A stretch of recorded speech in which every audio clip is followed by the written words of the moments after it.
নমস্কাৰ বন্ধুসকল আমাৰ ভাৰত দেশখন আজিকালি এনেকৈ চলি আছে ধৰি লওক আপুনি পৰীক্ষা দিবলৈ যাওঁতে ওচৰতে মন্দিৰটোত এটা সেৱা জনালে তাৰ পিছত আপুনি নিজৰ গাড়ীখন লৈ পৰীক্ষা দিবলৈ গ'ল তাতে গাড়ীখন বেয়া হোৱাৰ ফলত আপুনি খোজকাঢ়ি গৈ অলপ লেট হ'ল আপোনাৰ পৰীক্ষা হলত আপোনাক সোমাব নিদিলে আৰু অৱশেষত গম পোৱা গ'ল যে গাড়ীখন বেয়া হ'ল আপোনাৰ বেয়া পেট্ৰলৰ বাবে আৰু আপুনি যি মন্দিৰত 2 টকা 1 টকা দি থৈ গৈছিল হেয়াও চুৰ হৈ গ'ল এনেকৈ আমাৰ দেশখন চলি আছে আমাৰ ভাৰতৰ মানুহবোৰ ইমান সেলফিশ হৈ গৈছে নহয় ইয়াৰ কৈ কোনো লাভ নাই আপোনালোকে জানে আজি 18 দিন ধৰি সোনম ৱাংচুক ছাৰে দেশৰ এজন বিখ্যাত বিজ্ঞানিক আৰু তেখেতে বহুত দেশৰ পৰা এনেকুৱা কিছুমান বঁটা লাভ কৰিছে যিবোৰ বঁটাহে আমাৰ ভাৰতক আৰু গৌৰৱান্বিত কৰি তোলে কিন্তু আজি 18 দিনে আমাৰ চৰকাৰে যিখন আমাৰ তেখেতসকলে কয় যে দেশভক্ত চৰকাৰ তেখেতসকলে বিৰাট দেশক ভক্তি কৰে আজি এবাৰো তেওঁৰ খবৰ ল'ব নাই যোৱা আৰু মই মানুহবোৰক ক'ব খুজিছোঁ আমাৰ যি জনসাধাৰণ এনেকুৱা সেলফিশ হৈ গৈছে যেতিয়ালৈকে এটা ঘটনা নিজৰ ঘৰত নহয় তেতিয়ালৈকে তেখেতে বুজিয়ে নাপায় যে আসলতে ইমান ডাঙৰ ঘটনা কেনেকৈ হ'ল আজি সোনম ৱাংচুক ছাৰৰ মান সন্মানৰ কমি নাই টকা পইচাৰ কমি নাই বা তেখেতে নিজৰ জীৱন যাপন কৰিবলৈ কোনো অভাৱ নাই তেখেতে আৰামছে নিজৰ জীৱনটো কটাই যাব পাৰে কিন্তু আজি তেখেতে ভোক হৰতালত বহিছে কিহৰ বাবে আপোনাৰ আৰু মোৰ ল'ৰা ছোৱালীৰ চিন্তাৰ বাবে যাতে দ্বিতীয়তে এনেকুৱা পেপাৰ লিক বা আমাৰ শিক্ষা ব্যৱস্থা আৰু কেনেকৈ উন্নতি কৰিব পাৰি এইবোৰৰ বিষয় লৈ আজি ভোক হৰতাল চলি আছে কিন্তু ইয়াৰ মাজতে কিছুমান মানুহ এনেকুৱা আছে যে পানীৰ বটলত বোলে মাংসৰ চুপ সোনম ৱাংচুক ছাৰে খাই আছে তেওঁলোকে দেখুৱাবলৈ বাধ্য হৈ গৈছে যে ইয়াত কোনো মাংসৰ চুপ নাই এয়া পানী চাওক আপুনিও খাই চাব পাৰে এনেকুৱা কিছুমান মিডিয়া আমাৰ দেশখন ভিতৰ এনেকৈ খোকলা কৰি পেলাইছে যাক মানে আপুনি কথাৰে তাক বৰ্ণনা কৰিব নোৱাৰি কিছুমানে ভাষণ দিয়ে যে মুছলিমৰ পৰা বস্তু নিকিনিব কিছুমানে কয় যে মুছলিমবোৰক খেদিব লাগে কিন্তু আজি আপোনাৰ যে পাকঘৰত জুই জ্বলি আছে এই সিলিন্ডাৰটোৰে এই সিলিন্ডাৰটো ক'ৰ পৰা আহিছে আপোনালোকে জানে এয়া সকলো মুছলিম দেশৰ পৰা আহিছে আপোনাৰ গাড়ীখন যে আপুনি চলাই আছে এই গাড়ীখনৰ তেল ক'ৰ পৰা আহিছে জানে এয়া মুছলিম দেশৰ পৰা আৰু যদি মুছলিমক লৈ ইমানেই হিংসা ইমানেই যদি তেখেতসকলৰ ওপৰত আপোনালোকৰ বিশ্বাস নাই তেনেহ'লে এই মুছলিম দেশৰ পৰা অহা বস্তুবোৰ আপোনালোকে বয়কট কৰক না আজি ইমান ডাঙৰ এটা আন্দোলন চলি আছে গোটেই গদি মিডিয়াই এইবোৰ দেখুৱাবলৈ তেখেতসকলৰ সময় নাই তেখেতসকলে দেখুৱাই আছে ক'ত মেলোডি নৰেন্দ্ৰ মোদী ডাঙৰীয়া গৈ ক'ত মেলোডি খুৱাই আছে অষ্ট্ৰেলিয়াত গৈছিল এয়াও এক্সপ'জ হৈ গৈছে যে অষ্ট্ৰেলিয়াত যেতিয়া গৈছিল 15,000 নে 20,000 মানুহ ভাৰতৰ পৰা লৈ গৈছে দৰ্শক হিচাপে তাতে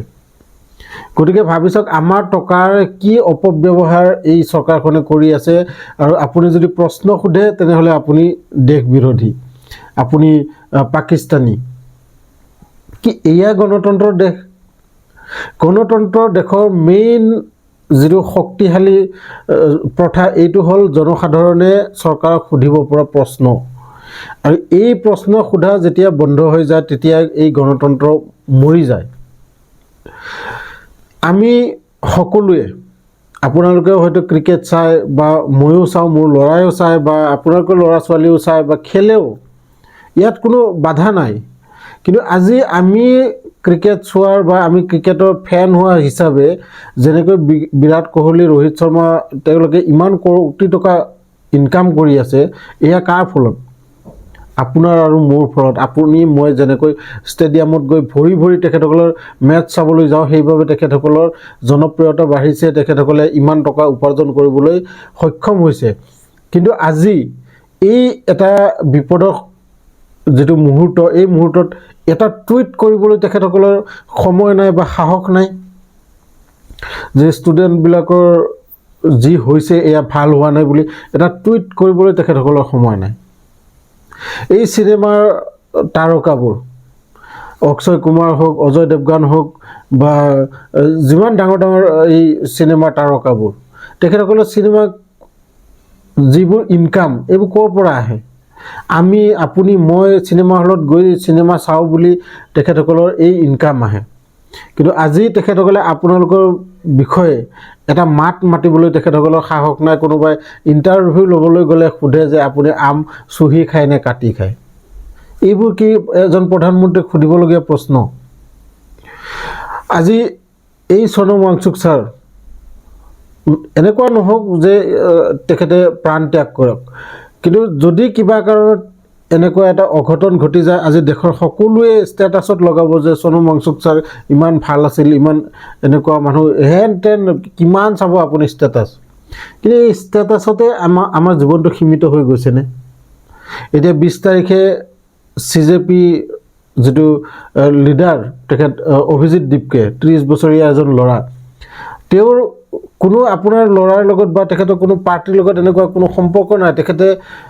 আমেৰিকাত পঢ়ি আছিল এই পঢ়া বাদ দি আপোনাৰ মোৰ ল'ৰা ছোৱালীৰ বাবে আজি এখন ধৰ্ণাত বহি আছে আৰু তেওঁৰ এই ধৰ্ণাক লৈ মানুহৰ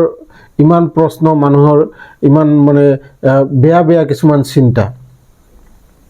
তেখেতৰ এনেকুৱা কোনো অভাৱ নাছিল যে তেখেতে আৰামছে তাত পঢ়ি শুনি তাতে চৰকাৰ চাকৰি কৰি আৰামছে তেখেতৰ জীৱনটো খাব পাৰিলেহেঁতেন কিন্তু তেখেতে আহিছে আপোনাৰ মোৰ ল'ৰাৰ যিটো চিন্তাৰ বাবে কিন্তু এই চিন্তাটো নিজে যদি একো কৰিব নোৱাৰে কমচে কম আনে তো এই প্ৰশ্ন উঠাইছে তেখেতসকলকতো কমচে কম সমৰ্থন জনাওক তেখেতসকলৰ ওপৰতো এনেকুৱা কিছুমান প্ৰশ্ন আহি পৰিছে আজি অভিজিত দীপকে জনাবলৈ দিয়া মতে কিছুমান মানুহ গৈ তাতে বেয়া বেয়া ভাষাৰে এবাৰতো ৰাজস্থানত নে ক'ত অভিজিত দীপকেক এজন মানুহে চৰো মাৰি দিয়ে আৰু তেখেতে কয় মই ৰাষ্ট্ৰবাদী হৈ যদি তুমি প্ৰশ্ন নুখুধা কিয় মোদী চৰকাৰক যে প্ৰশ্নৰ কাকত লিক হয় কিয় আজি পেট্ৰলত এথানল মিলাই মানুহক জবৰদস্তি দি আছে এয়া কোনে অধিকাৰ দিছে তেখেতসকলক যে ইমানবোৰ মানুহৰ গাড়ীত এক্সপেৰিমেণ্ট কৰিবলৈ আজি ৰাম মন্দিৰৰ ৰাম ভক্তসকলৰ ৰাম মন্দিৰৰ পৰা চান্দা চুৰ হৈ যায় ইয়াৰ জবাব কিয় আজি মানুহে সুধিবলৈ সক্ষম হোৱা নাই বা সাহস পোৱা নাই আৰু এতিয়াতো জনামতে যোৱাকালি এখন বাতৰি কাকতত দিছে যিখিনি টকা ৰাম মন্দিৰৰ চুৰ হৈছিল তাৰ পৰা কিছু টকা 3 লাখ কিমান টকা এনেকুৱা এটা সামথিং উদ্ধাৰ কৰা হৈছিল সেই টকাৰ পৰা কিছু টকা আকৌ গায়ব হৈ গৈছে এতিয়া ভাবি চাওক আপুনি কি ধৰণৰ কৰাপচন আমাৰ দেশত চলি আছে গতিকে মই শেষত এইটোৱে ক'ব বিচাৰিম যে আপোনালোকে চৰকাৰৰ যিকোনো কাম যদি কিবা অন্যায় দেখা পাইছে তেতিয়াহ'লে মাতক আপোনাৰ এই চুপ থকা স্বভাৱটোৱে এদিন গোটেই ভাৰতখন ধ্বংস কৰি পেলাব লগ পাম এনেকুৱা এটা ইনফৰ্মেটিভ ভিডিঅ' লৈ নেক্সট ভিডিঅ'ত তেতিয়ালৈকে যিসকলে নতুনকৈ মোৰ চেনেলটোত আহিছে চেনেলটো ছাবস্ক্ৰাইব কৰি লওক লগতে ভিডিঅ'টো যদি ভাল লাগিছে লাইক এটা কৰি দিব আৰু লগৰবোৰত এই ভিডিঅ'টো নিশ্চয় শ্বেয়াৰ কৰিব ধন্যবাদ